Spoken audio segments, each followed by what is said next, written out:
ഇടതുപക്ഷം അധികാരത്തിൽ വരാതിരുന്നാൽ അത് ഇടതുപക്ഷത്തിന് തന്നെ നല്ലതാണ്. ഏതെങ്കിലും സർക്കാർ ആശുപത്രിയിലെ ചോറ്, പൊതിച്ചോറ് വിതരണം മുടങ്ങിയിട്ടുണ്ടോ? ടോമാഞ്ചറി കാണാൻ പോയവരല്ല ഡിവൈഎഫ്ഐക്കാർ. കരഞ്ഞ് കണ്ണീരൊഴുക്കി വീടുകളിലേക്ക് പോവുകയല്ല ഡിവൈഎഫ്ഐയുടെ പ്രവർത്തകർ ചെയ്തത്. എല്ലാവർക്കും നമസ്കാരം. ജിമിക്കി കമ്മൽ എന്ന് കേട്ടാൽ മലയാളിയുടെ മനസ്സിലേക്ക് കടന്നുവരുന്നത് മോഹൻലാലോ, വിനീത് ശ്രീനിവാസനോ, ഷാൻ റഹ്മാനോ യഥാർത്ഥ ജിമിക്കി കമ്മലോ ഒന്നുമല്ല. അതുപോലെ തന്നെ പൊതിച്ചോർ എന്ന് കേട്ടാലും നമ്മുടെ മനസ്സിൽ ആദ്യമെത്തുന്നത് ആ ഭക്ഷണത്തിന്റെ ചിത്രമല്ല, മറിച്ച് ചിന്താ ജെറോം എന്ന ഇടതുപക്ഷത്തിന്റെ ഭാവി വാഗ്ദാനമായ യുവ വനിതാ നേതാവിന്റെ മുഖമാണ്. PhD പ്രബന്ധത്തിൽ വാഴക്കുല വില്ലനായതും യുവജന കമ്മീഷൻ അധ്യക്ഷയായിരുന്ന സമയത്ത് പൊതുഖജനാവിൽ നിന്ന് ലക്ഷങ്ങൾ കൈപ്പറ്റിയതും കുടുംബവുമൊത്തുള്ള ആഡംബര റിസോർട്ടിലെ താമസവുമെല്ലാം മലയാളികൾ മറന്നാലും ചിന്തയുടെ പൊതിച്ചോർ ഡയലോഗിന് മലയാളികളുടെ ഇടയിൽ ഒരു പ്രത്യേക സ്ഥാനമുണ്ട്. മലയാളികൾ മെല്ലെ ഇതൊക്കെ മറന്നു വരുമ്പോൾ ഇടയ്ക്കിടയ്ക്ക് ഇത് വന്ന് ഓർമ്മിപ്പിക്കുന്ന ചിന്ത ഗോവിന്ദൻ മാഷിനെ പോലെ, അല്ലെങ്കിൽ ഗോവിന്ദൻ മാഷിനേക്കാളും കോൺഗ്രസിന് ഒരു മുതൽക്കൂട്ടാണ്. ഡിവൈഎഫ്ഐയുടെ എറണാകുളം ജില്ലാ സമ്മേളനത്തിന്റെ ഭാഗമായി ചിന്ത നടത്തിയ തീപ്പൊരി പ്രസംഗവും അതിനെപ്പറ്റിയുള്ള വിശകലനവുമാണ് ഇന്നിവിടെ പറയാൻ പോകുന്നത്. ഈ പ്രസംഗത്തിന്റെ ആദ്യ 2 മിനിറ്റിനെ പറ്റി എനിക്ക് പറയാനുള്ള ചില കാര്യങ്ങളുണ്ട്. അതിനുശേഷം നിങ്ങൾക്ക് ചിന്തയുടെ 2 മിനിറ്റ് ആദ്യഭാഗ പ്രസംഗം കേൾക്കാം. എല്ലാ വർഗീയവാദികൾക്ക് മുൻപിലും മുട്ടിടിക്കാത്ത ഡിവൈഎഫ്ഐ എന്ന സംഘടന മെയ് 4-ാം തീയതി കരഞ്ഞില്ല പോലും. മെയ് 4-ാം തീയതി എല്ലാവരുടെയും മനസ്സിന് വല്ലാത്ത വേദന ഉണ്ടുപോലും. എന്തു വേദന? 2026 നിയമസഭാ തിരഞ്ഞെടുപ്പ് റിസൾട്ട് വന്ന ദിവസമാണ് മെയ് 4. അന്ന് 8 നിലയിൽ പൊട്ടി. അതിനാണ് ഈ ഡയലോഗ്. സാധാരണ ജനങ്ങൾക്ക് അന്ന് ഒരു വേദനയും ഉണ്ടായിട്ടില്ല. അവരത് പടക്കം പൊട്ടിച്ച് ആഘോഷിക്കുകയായിരുന്നു. എന്നാലും തോറ്റു എന്ന് ചിന്ത സമ്മതിച്ചല്ലോ, അത് തന്നെ വലിയ കാര്യം.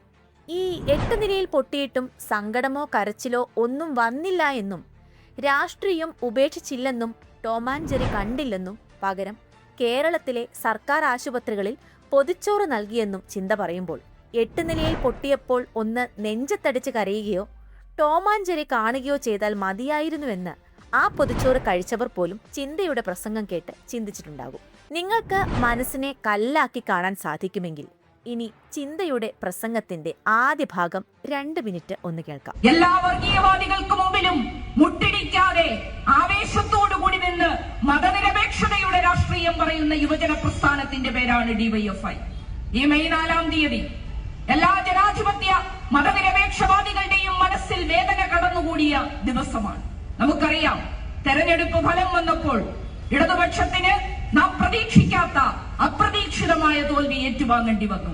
പക്ഷേ ഞങ്ങൾ ഈ നാടിനോട് വളരെ വിനയത്തോടുകൂടി ഓർമ്മപ്പെടുത്തുകയാണ്, മെയ് 4-ാം തീയതി തെരഞ്ഞെടുപ്പ് ഫലം വന്ന് പരാജയപ്പെട്ടു എന്നറിഞ്ഞപ്പോൾ കരഞ്ഞ് കണ്ണീരൊഴുക്കി വീടുകളിലേക്ക് പോവുകയല്ല ഡിവൈഎഫ്ഐയുടെ പ്രവർത്തകർ ചെയ്തത്. നെഞ്ചത്തടിച്ച് നിലവിളിച്ചുകൊണ്ട് മുറിക്കകത്ത് കടകടച്ചിട്ടവരല്ല ഡിവൈഎഫ്ഐക്കാർ. ഇനി രാഷ്ട്രീയ പ്രവർത്തനം വേണ്ട എന്ന് പറഞ്ഞ് ടോമാഞ്ചറി കാണാൻ പോയവരല്ല ഡിവൈഎഫ്ഐക്കാർ. മെയ് 4-ാം തീയതി നിങ്ങളൊന്ന് ചിന്തിച്ചു നോക്കൂ, നിങ്ങളൊന്ന് ശ്രദ്ധപൂർവ്വം പരിശോധിച്ചു നോക്കൂ.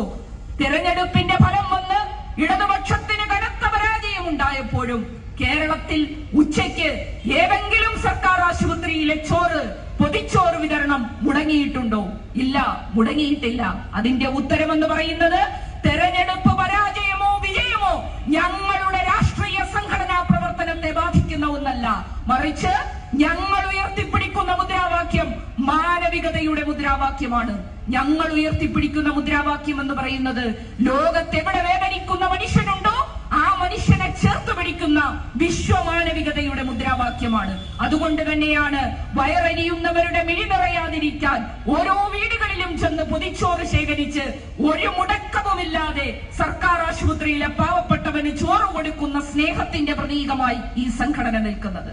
ഏറ്റവും അധികം രക്തം ദാനം ചെയ്യുന്ന സംഘടനയായി ഈ സംഘടന നിൽക്കുന്നത്. ഏറ്റവും അധികം വൃക്ഷത്തൈകൾ നട്ടുപിടിപ്പിച്ച് പരിപാലിക്കുന്ന സംഘടനയായി ഈ സംഘടന നിൽക്കുന്നത്. വർഷങ്ങളായി ഇവർ പൊതിച്ചോറ് പ്രസംഗം തുടങ്ങിയിട്ട് ഇന്ന് വരെ അതിനൊരു അവസാനം ഉണ്ടായിട്ടില്ല. കഴിഞ്ഞ ഭരണകാലത്ത് വയറ്റിൽ കത്രിക കുടുങ്ങിയതും ചികിത്സാ പിഴവ് കാരണം പിഞ്ചുകുഞ്ഞിന്റെ കൈ നഷ്ടപ്പെട്ടതും കെട്ടിടം തകർന്ന് ആളുകൾ മരിച്ചതുമൊന്നും ഇവർക്ക് വിഷയമേ അല്ല. എന്തൊക്കെ സംഭവിച്ചാലും അവർ പൊതിച്ചോറ് നൽകും. അതാണ് അവരുടെ ഹൈലൈറ്റ്.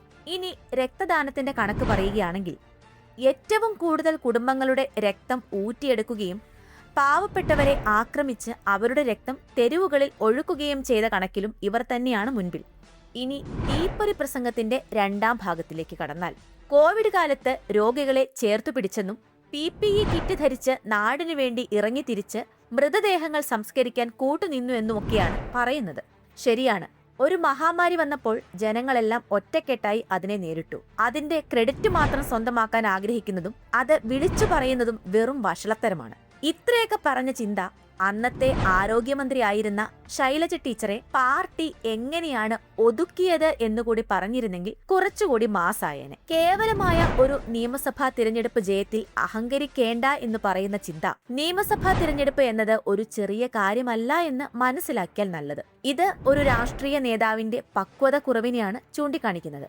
ഈ സമ്മേളനത്തിന് ശേഷം ചിന്താ ജെറോമിന്റെ പ്രസംഗം കേട്ട് DYFI കത്തിക്കയറുമെന്നും വൻ സമരങ്ങളിലൂടെ കേരളത്തെ വിറപ്പിക്കുമെന്നുമൊക്കെ പ്രഖ്യാപിച്ച് ആന്റണിയെയും സതീശനെയും വെല്ലുവിളിച്ചാണ് പ്രസംഗം അവസാനിപ്പിക്കുന്നത്. എന്നാൽ ഈ പ്രസംഗം കേട്ടതിന് ശേഷം അവിടെ ഉണ്ടായിരുന്ന 10 പേർ DYFI വിട്ടുപോയി എന്നാണ് പുറത്തുവരുന്ന സ്ഥിരീകരിക്കാത്ത റിപ്പോർട്ടുകൾ. ഇനി ഈ പ്രസംഗം ഓൺലൈൻ മാധ്യമങ്ങൾ വഴി പ്രചരിക്കുമ്പോൾ എത്ര പേർ DYFI വിട്ട് ജീവനും കൊണ്ട് ഓടുമെന്ന് കണ്ടറിയാം. തീപ്പൊരി പ്രസംഗത്തിന്റെ രണ്ടാം ഭാഗം കേൾക്കാം. കോവിഡ് കാലത്ത് ബന്ധുക്കൾ അടുത്തെത്താതിരിക്കുമ്പോൾ ആ രോഗികളെ ചേർത്തു പിടിക്കുകയും അങ്ങനെ ആരെങ്കിലും മരണപ്പെട്ടു പോയാൽ അവരുടെ ശവസംസ്കാരം നടത്താൻ PPE കിറ്റിട്ടുകൊണ്ട് രംഗത്തിറങ്ങി വന്ന പെൺകുട്ടികളുടെയും ആൺകുട്ടികളുടെയും സ്നേഹത്തിന്റെയും കരുതലിന്റെയും സംഘടനയുടെ പേരാണ് പ്രിയപ്പെട്ടവരെ DYFI.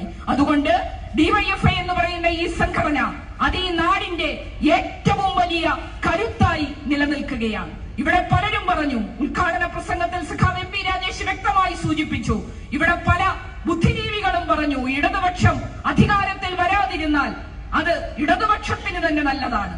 എന്തു വലിയ പ്രയോഗമാണ് നടത്തിയത് എന്ന് നമുക്കറിയാം. കുറച്ചുകൂടി അതിനെ ചേർത്ത് പിടിച്ചുകൊണ്ട് കേരളത്തിന്റെ മുൻ മുഖ്യമന്ത്രി ശ്രീ AK ആന്റണി പറഞ്ഞു, കമ്മ്യൂണിസ്റ്റുകാർ കമ്മ്യൂണിസ്റ്റ് പാർട്ടിയെ രക്ഷിക്കുന്നതിന് വേണ്ടി ഇടതുപക്ഷത്തെ തൽക്കാലം അധികാരത്തിൽ നിന്നും താഴെ ഇറക്കണമെന്ന്. അങ്ങനെ ഒരു ചേഞ്ച് ആഗ്രഹിച്ചുകൊണ്ട് ഒരു മാറ്റം വേണമെന്ന് പറഞ്ഞവർക്ക് മുമ്പിൽ എന്ത് മാറ്റമാണ് കേരളത്തിൽ ഇന്നുണ്ടായിരിക്കുന്നത്, കേരളത്തെ പിന്നോട്ട് നയിക്കുന്ന മാറ്റമാണ് കേരളത്തിൽ ഉണ്ടായിക്കൊണ്ടിരിക്കുന്നത് എന്നാണ് ഓരോ വസ്തുതകളും ഓരോ മേഖലകളും ചൂണ്ടിക്കാണിച്ചുകൊണ്ട് നമ്മുടെ പ്രിയങ്കരനായ ഉദ്ഘാടകൻ ഇവിടെ സൂചിപ്പിച്ചിട്ടുള്ളത്. പ്രിയപ്പെട്ടവരെ, കേരളത്തിനകത്ത് കേവലമായ നിയമസഭാ തെരഞ്ഞെടുപ്പിലെ ഒരു വിജയത്തിന്റെ പേരിൽ ഈ നാടിന്റെ പുരോഗതിയെ, ഈ നാടിന്റെ മതനിരപേക്ഷതയെ, ഈ നാടിന്റെ കേരള മാതൃകയെ പിന്നോട്ടടിക്കാനാണ് കേരളത്തിന്റെ ബഹുമാന്യനായ മുഖ്യമന്ത്രിയും UDF-ഉം പരിശ്രമിക്കുന്നതെങ്കിൽ അത് കണ്ട് നിശബ്ദരായിരിക്കാൻ ഞങ്ങൾക്ക് മനസ്സില്ല. ശ്രീ AK ആന്റണിയോട് തന്നെ ശ്രീ VD സതീശൻ ചോദിച്ചു നോക്കണം, എന്താണ് ഇന്നലകളിലെ DYFIയുടെ സമരം എന്നുള്ളത്, എന്താണ് ഇന്നലകളിലെ DYFIയുടെ പോരാട്ടം എന്നുള്ളത്. ആ പോരാട്ടം കേരളം കാണാൻ പോകുന്നു. കത്തിജ്വലിക്കുന്ന സമരമുഖങ്ങളിലേക്ക് ഇതാ ഈ സമ്മേളനത്തിന് ശേഷം